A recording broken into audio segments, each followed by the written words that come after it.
ज्या वास्तूत गीतारावांना रचलं गेलं ती गदिमांची ऐतिहासिक पंचवटी वास्तू आता बिल्डरच्या घशात जाणार का? आधुनिक वाल्मिकी ग दि माडगूळकर यांच्या आठवणींचा ठेवा आजवर जपत आलेली ही वास्तू त्यांच्या नातेवाईकांच्या दबावामुळे पाडली जाणार का, असे प्रश्न आता उपस्थित होत आहेत. कारण या वास्तूवरून आता गदिमांच्या कुटुंबात वाद निर्माण झाला आहे. सविस्तर बातमी सांगते, पण त्याआधी थोडक्यातला नक्की फॉलो करा. पुण्यातील शिवाजीनगर भागात असलेल्या या पवित्र वास्तूवरून सध्या माडगूळकर कुटुंबात मोठा कलह निर्माण झाला आहे. गदिमांचे नातू सुमित्र माडगूळकर यांनी सोशल मीडियावर पोस्ट करत खळबळजनक आरोप केले आहेत. त्यांच्या म्हणण्यानुसार काही जवळचे नातेवाईक केवळ पैशांच्या हव्यासपोटी हे घर पाडून बिल्डरला विकण्याचा प्रयत्न करत आहेत. इतकंच नाही तर याला विरोध केल्यामुळे सुमित्र आणि त्यांच्या कुटुंबाला धमक्या दिल्या जात असून त्यांची बदनामी केली जात असल्याचा दावा त्यांनी केला आहे.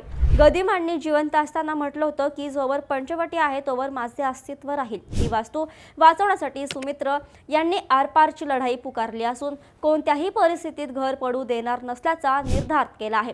तुम्हाला काय वाटतं? ही ऐतिहासिक वास्तू पाडणं कितपत योग्य आहे? तुमचं मत खाली कमेंट्समध्ये नक्की सांगा आणि अशाच घडामोडींसाठी थोडक्यातला फॉलो आणि सबस्क्राईब करायला विसरू नका. बातमी म्हणजे थोडक्यात.